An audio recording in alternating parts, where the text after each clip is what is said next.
The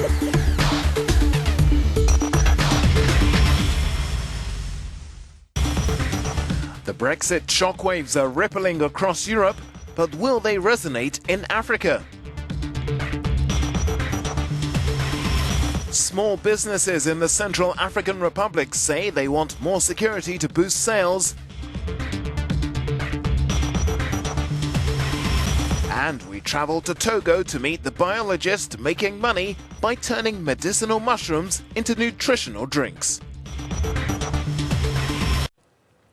Hello and welcome to Business Africa. I'm Takunbo Salako. Britain's decision to bow out from the European Union has dominated the headlines this week in Europe and beyond, given sterling's spectacular collapse on currency markets, as uncertainty fuels fears of so-called contagion. Add to that a political merry-go-round with Britain's major party leaders going or being urged to. The only thing all sides agree on is that nothing is going to be settled anytime soon. So, what does that mean for Africa? Brexiters say it could boost trade with Commonwealth countries. Certainly, as the world's fifth largest economy, the UK is a crucial investor throughout the continent.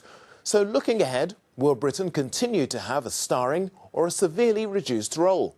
Kenneth Karuri and Amel Nga went looking for answers.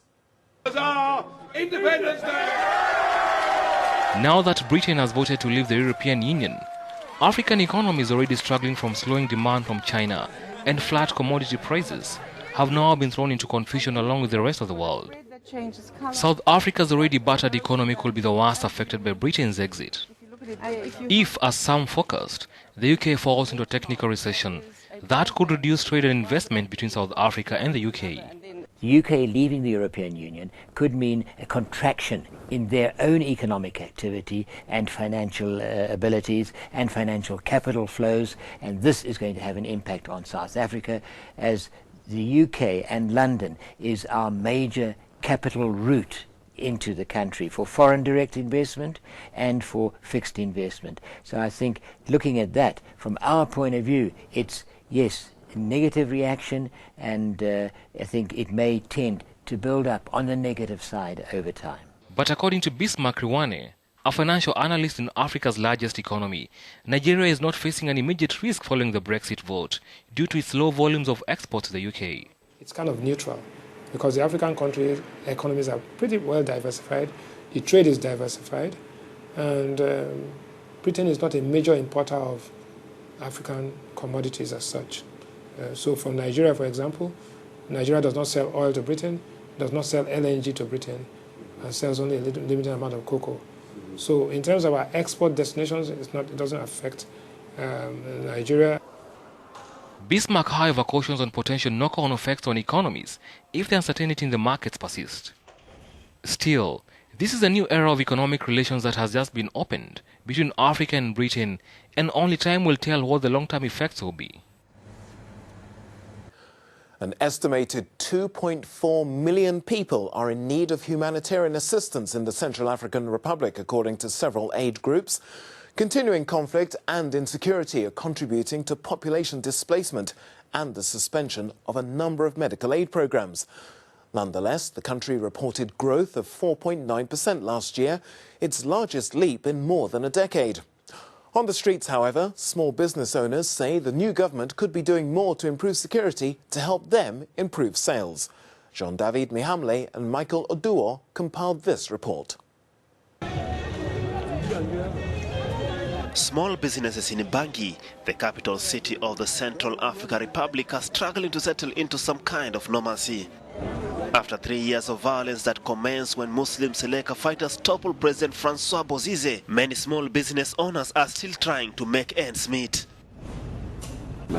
Business depends on the economic situation of the country. If there is insecurity, then we have low turnout of clients, and then business picks up again when the situation is calm, but we have a loyal customer base.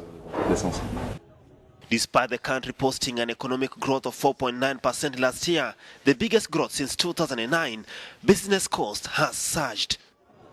Insecurity has hijacked business in most parts of the country, which has almost attributed to low turnout of customers. We are struggling to make sales because we have no customers. We used to get a lot of customers, but things are tough right now. It's also hard for us to access supplies. The people who bring us merchandise don't often bring it, and when they do, they sell it to us at a high price. Despite having a new government in place, some are still crying foul to the high taxes. We are coming out of a difficult time and the government needs to take that into account. Vendors struggle to buy their merchandise to resell in the market. So the government needs to make it easy for them by reducing taxes, so that the prices of food can also be lowered.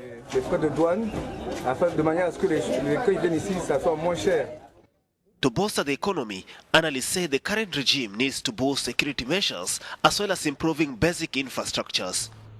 The first thing that the government of Central African Republic needs to do is to improve the economic situation in the country. They must also ensure that there is proper security in the entire nation and kickstart the agricultural sector again in the countryside. The international community financed 40% of the current transitional government's 2015 budget, which did little more than cover running costs and the salaries of civil servants. We visited Togo several times this season to look at innovative business projects as the country looks to diversify its industries and boost its financial fortunes. Now we've dug deep to bring you another revolutionary idea based on transforming spongy, abnormal organic growth material into health drinks.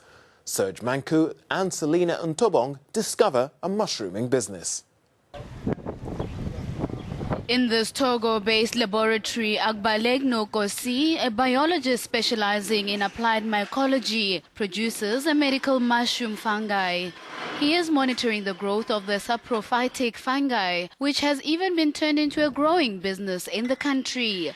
2 years ago, with only 7 employees, one of Kosi's students from the University of Lomé, Besan Komlan, established a company which now sells the fungi. We thought that fungi has the power to help the liver in terms of the purification of its excess dietary toxin. So we thought to introduce it in beverages so that whoever takes it helps its liver to regulate its secretion and eliminate a little bit of those food toxins.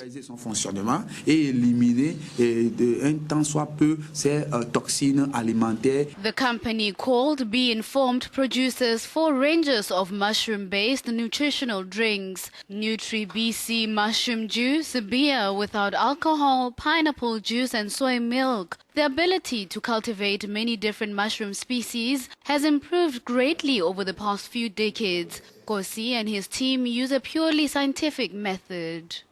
To reproduce mushrooms, just take one that has not yet released its spores. You take them to the laboratory in an environment where there is no air, and you will be able to collect the spores and develop them on a nutrient medium. After that, you will try to make a series of multiplication, then you get the fungi. With monthly sales of $22,000, the company produces 50,000 bottles of beverages each month. Besan and his team are now aiming for the sub-regional market. That's all we have time for this week. Please share your thoughts via our social media sites. And don't forget, of course, there's always more business on Africanews.com. Thanks for watching and see you next week.